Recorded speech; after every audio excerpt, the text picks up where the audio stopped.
I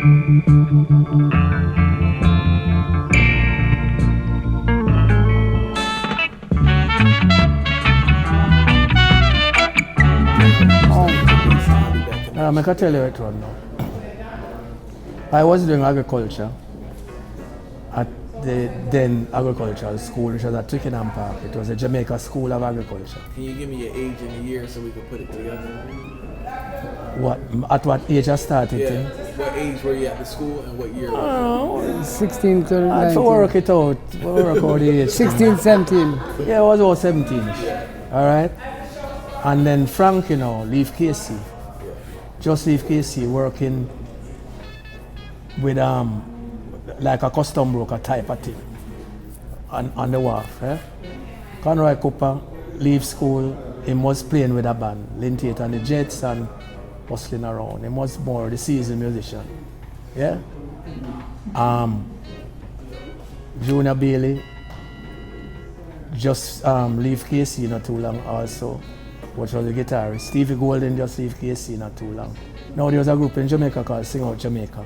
It was a youth group, and they were an offshoot of a group in America called Moral Rearmament. And what Sing Out did, it was a singing arm of it. We go around now with the shows, and Frankie was a cast coordinator. There was 60 youth in Kingston. Every week they met and stuff, right? So I never knew him then. It's my brother Conroy now, who was originally in the Broncos. That caused me to link with him. Because they used to spar together. I was at school, remember, I was at boarding school, school agriculture. So when we started out as a trio at Bronco. That's the Broncos was as a trio. Then we brought in Junior Bailey, the guitarist. We're still the Broncos. We brought in Peter Scarlett, who was Frankie's friend, used to go Casey also. Well, the question I have is, when did you start singing and when did you start playing the drums? Oh, hold on. It's like a thing where it's a one day thing, like you jump up and start singing. I always knew I could turn a tune, but I was not one who out front to the singing. I can't tell you the date. It's not like a job. I say, I started at this firm in October the 1st, 19, no. It's just a question that when we're a trio, my brother Conroy did the bulk of the singing, because we're mostly instrumental. Frankie did a couple songs. I never sing nothing till a certain time. I said, boy, I forgot the thing. Because I was learning to play drum, understanding. And nobody play drum and sing. Certainly not back in those days. One other guy used to do a thing, a guy in Boris Gardner's band, named Tony Bennett. But the fact was, I don't think I could have dealt with it, because when I knew many songs from my sojourn at school, from my youth person, enough tune. So because I want to broaden with music thing, I say, you know that song? I say, yeah man. So I try to sing the song and play the drum. Follow my drift? Yeah. No, I can't tell you what date that was.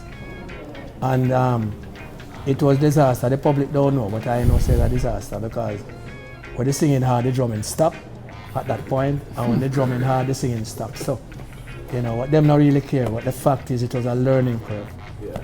You understand? So what were you guys listening to in the early days? What was the music scene? Soul music? Yeah man, everything. All obviously early, mid-60s, mid-late 60s, obviously it would have been from ska. We love Scatolites, obviously, and we love all the ska people. Quite a brand new genre of music out of Jamaica, and then of course Rocksteady came, and I mean blew us away, of course, because we were, Alton Ellis and all these people, we were just absolutely dying about the kind of music that they produced. Right. And of course, America, all influenced American rhythm and blues, from Aretha Franklin right down to Temptation, all of them people, naturally them was carrying a swing. So in those days, they got a very wide array of music, Jamaican music, Caribbean music with Sparrow and these people, and of course, American stuff, mainly Black American. Even when the Beatles came out, with the British invasion, we'll get some beacons and stuff. Ladies and gentlemen, live in Ocho Rios, Jamaica, the Fabulous Five Incorporated, Fab Five! I guess you were playing your first show and the MC didn't know a name and he just called you Fab Five. Is that true? Yeah, basically, we were at a club, you see, in Crossroads, Union Square. That was where the first Hilo supermarket was in Jamaica. I'm giving you history now. St. Stephen's Congregational Church was around here. So it's a little sort of a crescent like in Crossroads. Now it was these Crossroads was very hip because right there you also had Regal Theatre.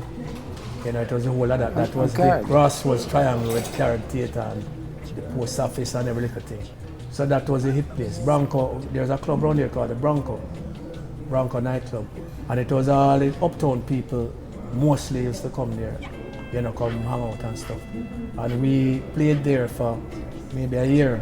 But what were you were a cabaret band back then? Well, not cabaret, we were a dance band because, you know, dance was the whole thing back in the day. So you but mean what happened, dance, you was playing ska, rocksteady, or just party Yeah, music? man. all kind of music. Yeah. All genres. Once you're a dance band in Jamaica and you work yourself to play everything. And then that club used to have cabaret sometimes. So we back people like Bob Andy, Rita Marley, her group was Solets. You know, thing like that. Judy Mott group was Gaelets. We play for a number of them, Pioneers, you know. But what happened was that the band being there, it was we were called the Broncos. Once you're playing at the club, So they just called you the Broncos because you were at the club. Right. yeah, that name. And then when we moved now from there to Hotel Kingston, for the historical point of view, that's where the Kingston School of Nursing is, Yeah. on Halfway Tree Road, right? It was a place used to be in front of it named Cloud9. Used to make the original pizza in Jamaica. It was years ago, nobody ever know about pizza, but Cloud9 is that, right? So that's history. Anyway, when we went there now, we were resident inside their lounge area. So we played like Wednesday to Saturday, you know? So we were just a resident band. History again, Charlie Babcock on RGR. He was the top announcer, you know? The hound dog, where had the top slot between 2 and 4 in the evening. And he had a brother now, Bobby. Bobby wasn't in radio, but Bobby was kind of a little bit close to entertainment. He would do a couple of things involved at Regal Theatre. They had shows in the mornings, you know, before matinee and thing. They had live show with the Broncos and other little groups, and Fire Eat and Rary and then them show. And this morning now, particular morning, Bobby was the MC. And he said, by the way, what's the name of your group? I know you can't be the Broncos anymore, you're not at the Bronco Club. I said, well, we don't know. I said, all right, I'll think of some. And so he said, ladies and gentlemen, presenting the Fabulous Five. Right? No, we didn't like the name because we think it was just, you know? Yeah. But it was all right, we never had wars with it. But one band member created some other name, which we never like either. So we told the people that by then now, Hotel Kingston, where we were putting out an ad every one other week to say, live at Hotel Kingston, resident band, Fabulous Five. So we accepted that. That was out in the public space. Though back in the day, history again, all they did was one ad in the newspaper for most events. Where it was now we playing at Peyton Place, one had come out either the Wednesday or the Friday. Place Rama. You know, but then you only had 2 radio stations and then 1 newspaper, so everybody who wanted to know what was happening had to tune to that, right? Yeah. So anyway, we said to them, the next time you put out the ad, don't put the new name. I won't bother tell you what the name was, because we never like it, right? And the ad came out, they say, okay, we'll change it, and the ad come out, Fabulous Five, and it just stayed in. Yeah.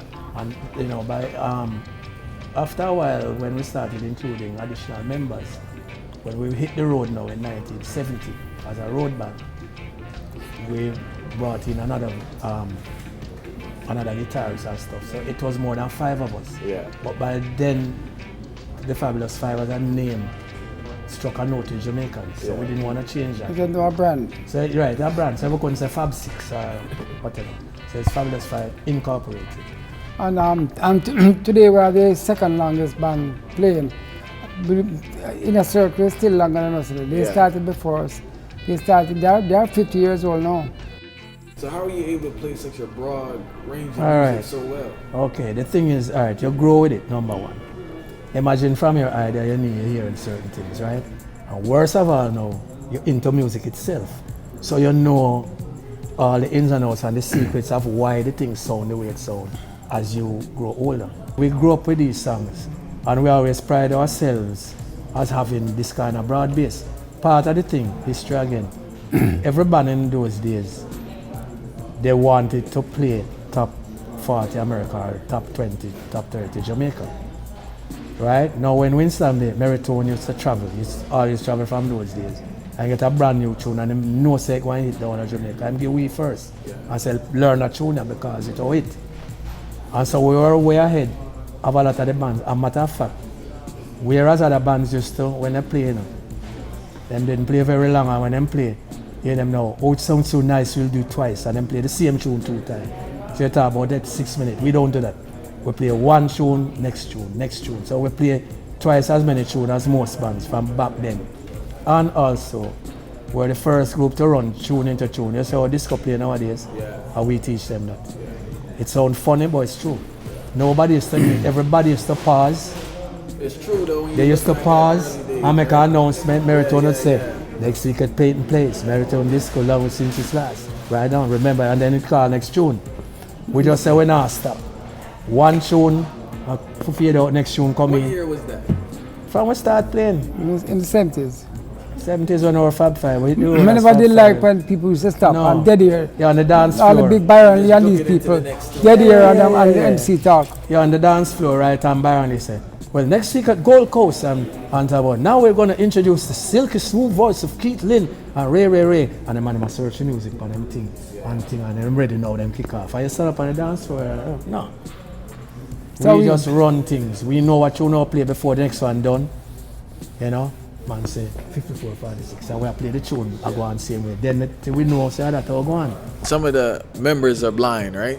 Like, how did you guys overcome that obstacle throughout your career and still do today? Cause I see you as a tight knit. I see everybody. You see, when you lose one sense, it boosts up the rest of them. Yeah.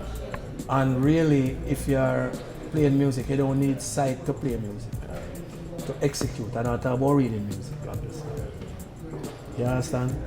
So, a lot of the things you find that among blind people in general, one of the things they are successful at, 2 things. Back in the day, telephone operating, you know, you have operator pushing the card and press switch. You know, type things, they're good at that. And they're good at music. If you have the requisite talent for the music, it's a natural flow for them because not being able to see down the track from them being able to play. Because music is hands-on, the keyboard you have to touch it. Guitar, yeah, thing, you know, strings and fingers. Everything, saxophone, you hold it and you blow, right? Different things that you have now, you're going to be a graphic artist, you have to answer for deal with it. Yeah. However, right? Yeah. Okay. So that is it. Now, people who are blind or have any kind of disability are regular people. Never you get the impression say, them, oh Lord, I'm sorry for them, oh God, no, you're blind rapists, you're blind liars, you're blind good people, you're blind craven people, you're blind everything. So don't worry about it, they're just regular people. So don't look at it in the way you look at it for saying, oh, you cope with blind and everything. You understand? But you have to cope, because hold on, if you born not having one of your senses, you don't know any other thing but what your world is. You can only hear about whatever and imagine what it would be to be able to see. Like you can say, boy, I couldn't imagine how to be blind. But basically, because we have a couple few blind persons in the band, that's one of the reasons why the band has remained together for so long. Because they are more settled. Because obviously they can jump up and jump in them car and go and take girls. You know, the girls usually have to come to them. So you find that that's why we are stuck together for so long. You know, that problem has been relieved. Now when you look at most bands, most Jamaican bands, they don't last the time and you look at the man, them scatter and, you know, everybody scatter like peas and wander like forward. The thing about it also is that sometimes other people develop other interests. You say, boy, a man leaving you. Boy, I'm do printing now, you know. A man who is blind, he only can stick to what is there for him. Because his choice of career is very limited. He can probably do a radio program, also, understand? But by and large, he can't stray far from what is natural for him. Thank you so much for watching I Never Knew TV. Please subscribe, comment, like, share.